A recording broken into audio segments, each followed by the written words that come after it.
for. Boom. So guys, obviously we have, yes, let's go. Take 3. Obviously we have Alex and Kamilla. This is your chance to ask them questions. Like, I always think when it comes to like taking class and stuff, the one thing we never get to do is pick people's brains. And what I found was like going into the dance industry, I was so fortunate to become besties with like the best there was from the very beginning. So I kind of got like a fast track into like understanding dance life, and as opposed to just taking class and figuring out, like I'd always have Cisco to be like, yo, what do I do?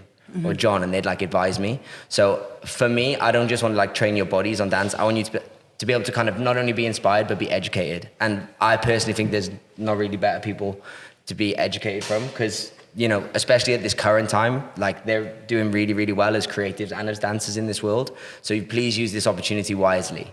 Don't just be like, what's your favorite job? Like, because you're not really going to learn from that, you know?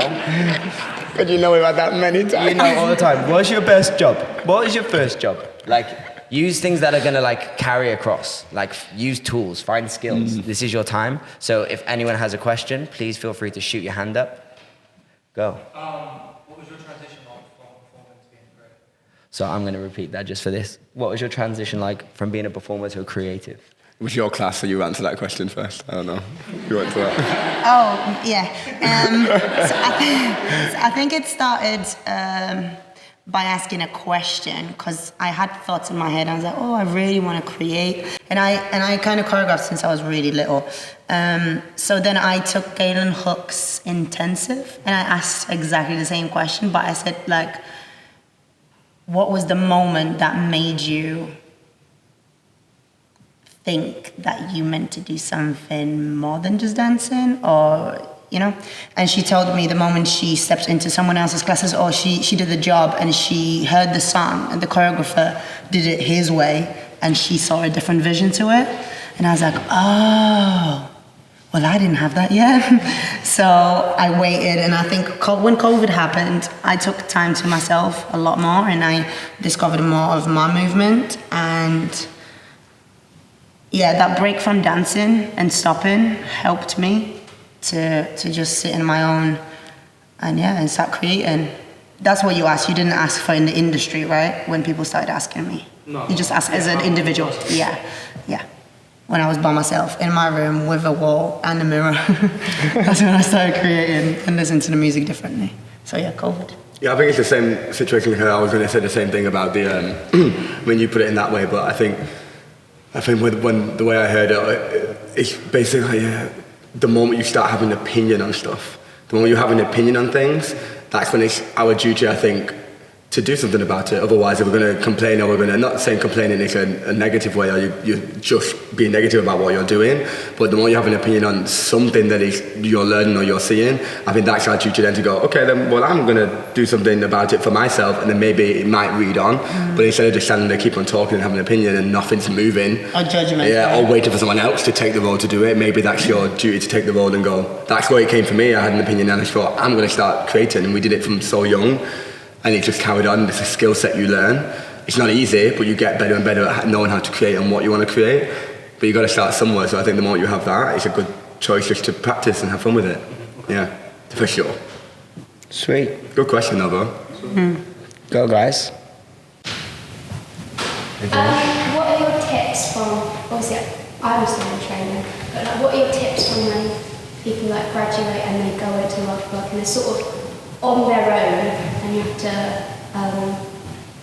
instead of like, you know, to go to class and all that, you know to do that, you need to keep training. What other tips do you have to get out there? So do you mean like what's the next step from like when you leave college, how to break in? I think that's definitely a question to yourself, because everyone's so different. And the moment you find the answer for yourself, that's gonna get you out there. Does that make sense? Like, I don't think there's a recipe and a rule, like you need to do this, you need to do that. Do whatever you believe is right for you, and along the way, don't lose passion for dance, because it becomes only a business and work. It might fade out later on. That's what I believe, but I think it's a question to you, like, what are you gonna do when you finish? Because I don't know your lifestyle. I don't know, like, your money situation, them things that are really vital when you move. So yeah, definitely keep asking yourself that question. Sorry, I definitely don't have the answer for it. I think like the more you find yourself as a person, as a human being, and understand who you are, the more you radiate your energy, and people like to pick up on it. If you don't really offer anything, spiritually, mentally, physically, whatever it is that someone wants to take hold of and learn from or grow with, or like mold and create something else out of, then it's going to be hard to sell anything if you're going to put it in external terms. But if you're thinking about who you are as a person and you find that, that's what sometimes misses in class. That's going to guide you. Yeah. That's going to really guide you. That's what sometimes misses in class. Like when we teach and you see it, when we learn this kind of way of thinking, you naturally see in class the people that are more in tune with themselves and go, I'm here and there, or the people that are not shut off in a bad way, but haven't crossed that barrier to go, it's okay, I'm very comfortable with who I am and I'm going to show it. The moment you hit that path, it's so nice and people want to have that energy around them, because it's great to have. That's why we're here, because we have the energy and we offer it to everyone. But if we was like this, you probably wouldn't want to be around that or hire that to teach. There's nothing I can offer if I don't know who I am as a person myself. Does that make sense? And plus, I wouldn't also do it, in my opinion, of course, we're going to be smart. We're basically a walking brand, but I also wouldn't always concentrate on what am I doing for other people.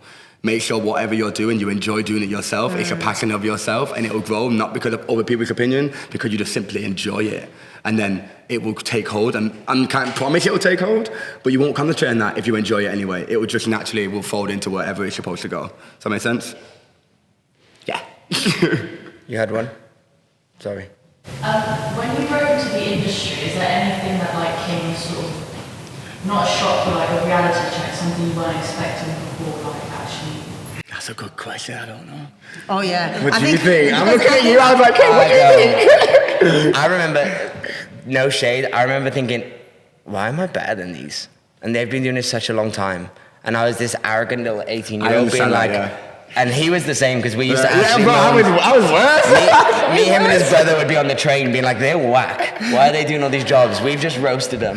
Oh, I'm so happy I'm not that person now, that's good. What I learned to realize is they're on the jobs for a reason. That like dance is like probably not even half of what you're signing up to do. You've got to be a human first, and they might be there because they're fucking awesome humans and they're easy to work with and they're always on time and they never moan. They just get on with it. Like that for a choreographer is far more valuable than you killing an 8. Yeah. That's what I figured out, but it took me a while to figure that out. Yeah. That was my biggest shock though. I was like, they're not even that good. They're okay. And they're like, oh, they're never late. They're always on time. They always present themselves well. You got to think of it from the other. It helps when you think of it from the other side, if you can, is to realise that for us personally and for Kane as well, we've got to spend 8 hours in a room with that person. So I've got to enjoy your company if you're going to be... 8 weeks. Or 8 weeks. That's one day, 8 hours. You've got a job for continuous. So if the first time goes off and you're like, oh, great, that's usually what we'll judge on. If we pick something, we're like, okay, how is the vibe? How is everyone's vibe around them? We have our people, and we also watch our people with them. Meaning that it's not like a negative or someone's on their own. You just notice when you've had your people around you so long, you also don't just take your own opinion. You look at everyone else's opinion and how they're reading the room, and you think, yeah, they're a good one. I like them to stick around, and then you also want to train them even further. But you've got to think what kind of energy you bring to the table, and are you a team player? If you're not, it's probably hard to hire because it's difficult. No one wants a harder job than what we've already got. Yeah. The only thing I think comes to my mind is I think it's more of a reflection after a while instead of like it happened straight away, because a lot of things happened straight away for me, especially as a foreign person. I was like, whoa. So the makeup. Was the first job Halloween show? So there was a lot of stuff. But I think the reflecting part after a while was don't take anything too personal, because it will ruin you as a woman, for me, as a human. So a lot of replies or the no's or the judgment, maybe sometimes the way I saw it would hurt me so much that I would go home and I would be so upset. But then after a while reflecting on it, I'll be like, do I even care? No, I don't, because I go and I dance and I love what I do and I love the people that I'm around.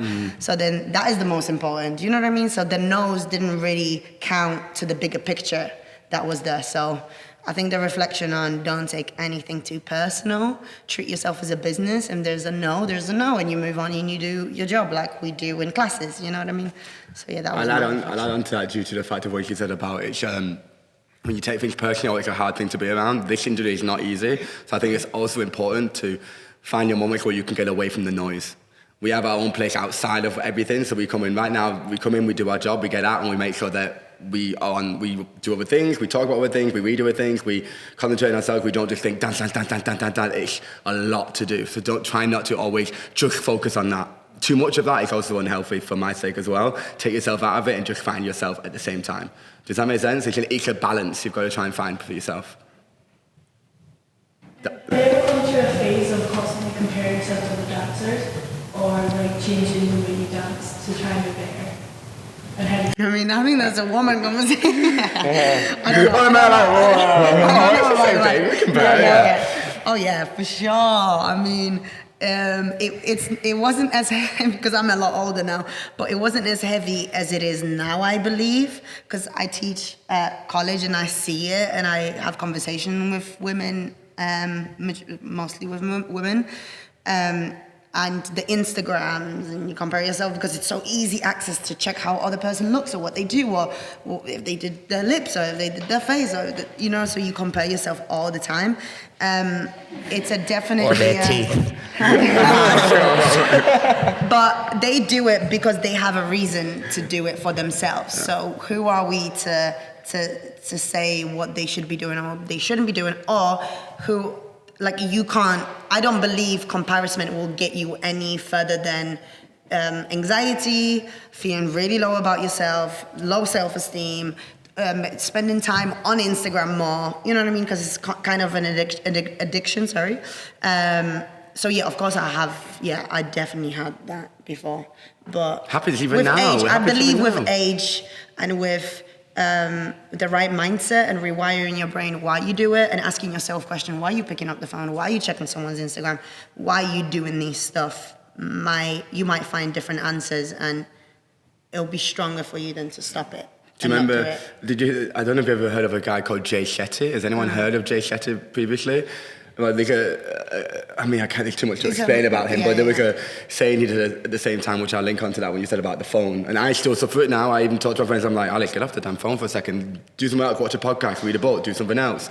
And he said the same thing. He was like, when you wake up in the morning, every time you get in, you wouldn't welcome 20 people in your house straight away, would you, when you're just waking up? So when you look at the phone and you're watching everyone else's live, you're welcoming so much noise into you. When you've just woke up, you're welcoming so much in your mind that you unconsciously then think about when you've just got up. You think about that person. And then you build a story, and the story and your goes mind further. just goes and goes instead of just quiet for a moment and then take time when you want to look at something. And then you even, before you do it, try and think to yourself, why am I doing this? What am I doing it for? Okay, I'll check it out. Or actually, it's pointless. What am I doing? These moments to take time, just look after yourself at the beginning, yeah? Because it's a lot on your mind. So the comparison is real if you just let it in too much. And especially for you, Leia, because not being like, I'm an older person than you, but you're so young, it's so easy to get fall into the trap of comparing yourself because you're like, I want to do this, I want to do that.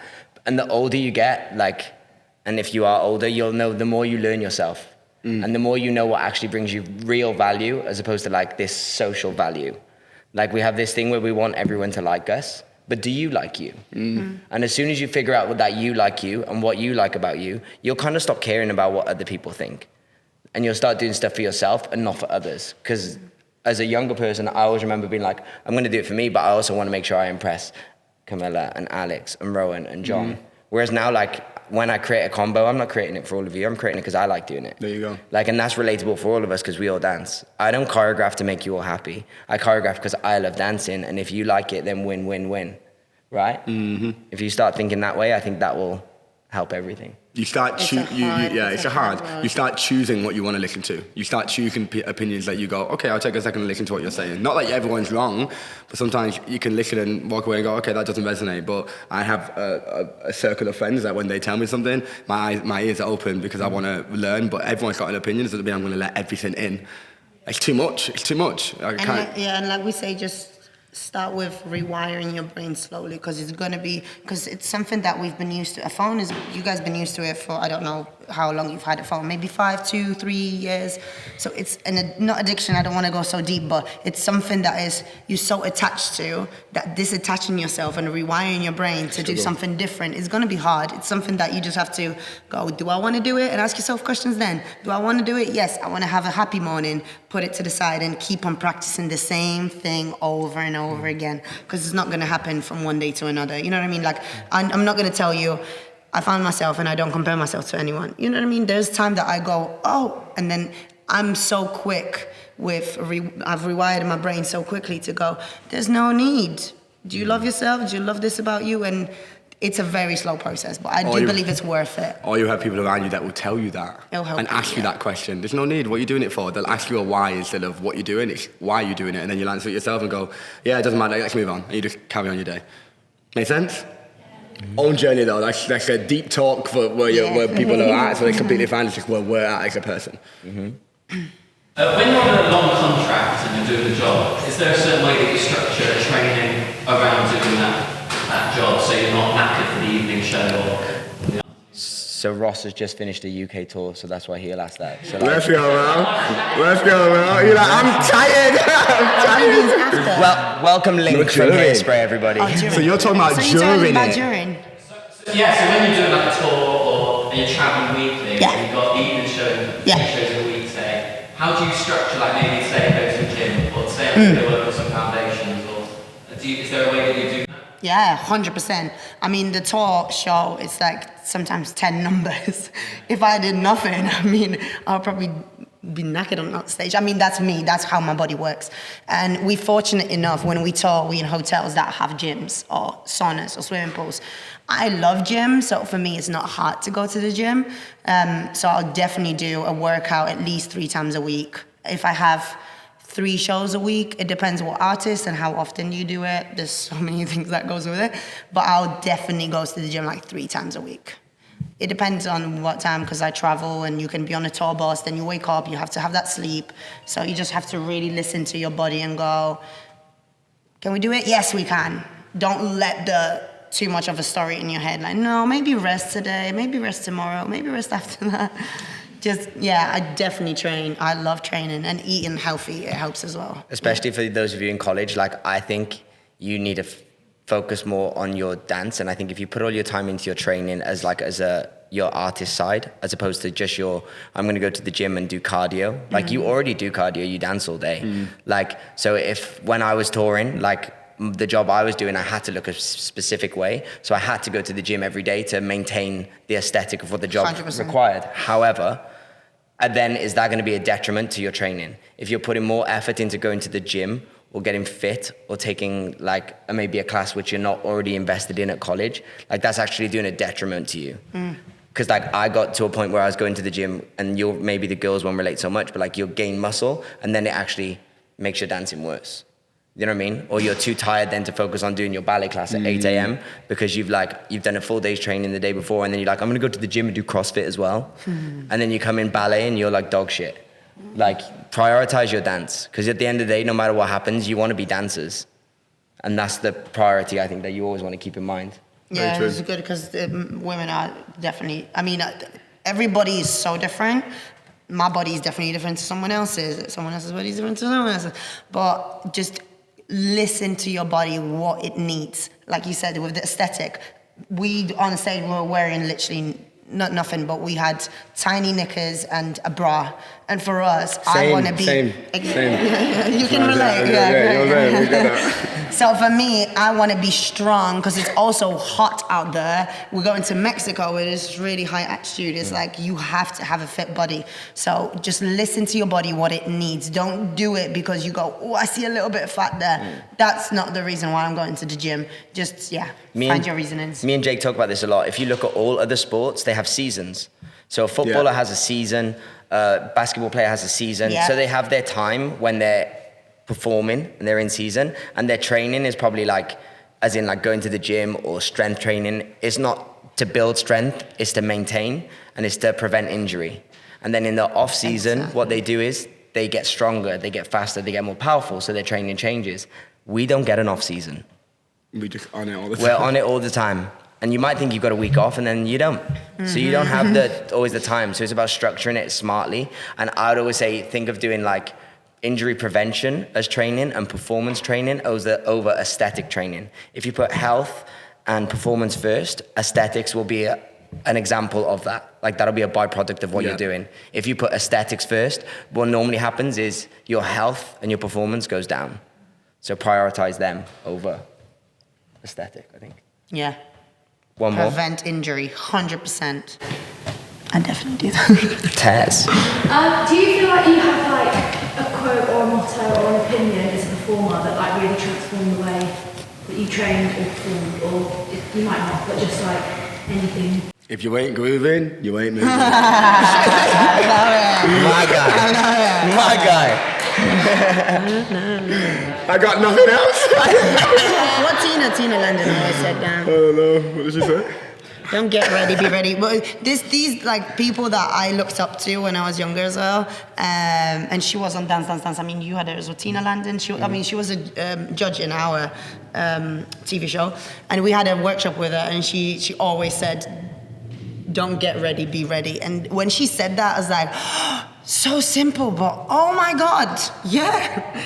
So don't, I mean, you guys are in training, so it's different. But when you do step into the industry part of everything, be present, be there, have your CV if you need to, have your heels in your bag. Do you know where I'm coming from? Don't wait for that prep. Just do it. Just have it. Be prepped. It's so hard because there's so much that you can talk about, but you only really know when you get put in that opportunity. And you go, oh my God, there's so much more than me just learning the combo and then just dancing it. There's so much you have to be on, like you said the day before, getting everything ready, make sure you got a black. There's so much you've got to have that you don't want to be the person walking in. They go, you got that, and you're like, oh, I missed it. And everyone else is like, I got it. Because it's also a dog-eat-dog world. No one else has been like, bro, make sure you got this. No one's telling you nothing. Bring it or you don't bring it, and you're going to get it's just it. We had a rehearsal with Jaquel and I, and he wasn't there, which... God. You were happy that I walked in, and if you know me, I love a color. So full on green, orange going on. Everyone in the studio black, and I literally went, oh my God.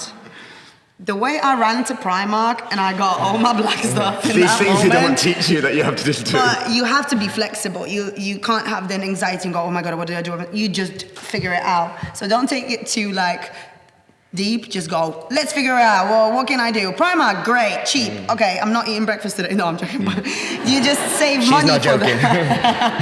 She had no time. You just save money for that. You know what I mean? So yeah, these moments will happen in your life, and just be ready for them and be flexible. And I think that's why it's again when you're in the workplace, when you get to that point, you have money behind you, so it's a lot easier to, I guess, invest in yourself and do things. But I think it's really important, even before that comes, don't be afraid of. I don't want to talk about money and all this stuff, but don't be afraid of spending something to invest in yourself, so it helps you along the way. Your investment. So don't be afraid of doing something now before you get the opportunity to do it. Have fun with it. Treat yourself, do whatever you need to do, get yourself on, make sure you feel good about yourself, because everyone's going to see that at the same time. It's not for everyone else's thing, it's how you feel as well, but you're our walking investment, so I think invest in yourself at the same time. Jake always says, go with your best foot forwards for everything. Like, never go, I'll figure it out. Like, always go with your best foot forwards. So, like, before you all even coming in here, he's like, a week ago, right, we're going to be prepared. Like, we're going to get there at 8:30. We're going to do this. So there's no, like, oh, we'll figure it out when we get there. Like, he's got a list. Like, there's a best foot forward. And, like, that is, honestly, golden. Like, in LA, in the boot of my car, I had every kind of headshot you can imagine. I had, like, 3 different audition outfits, had different pairs of shoes, like, for any kind of scenario. Because we live in a world where they don't go, in 3 weeks' time, you've got this, so can you get ready? Like, I had a phone call at 11 p.m. to be at J-Lo's house for 9 a.m. How would you get ready for that? You be ready. You just right? do, Exactly. That's the world you're going into. So be ready, I think, is the best one. After that. Yeah. Yes, That's the after first that. That's the first one. We don't want you being all stiff and shit. No, it works. Dope.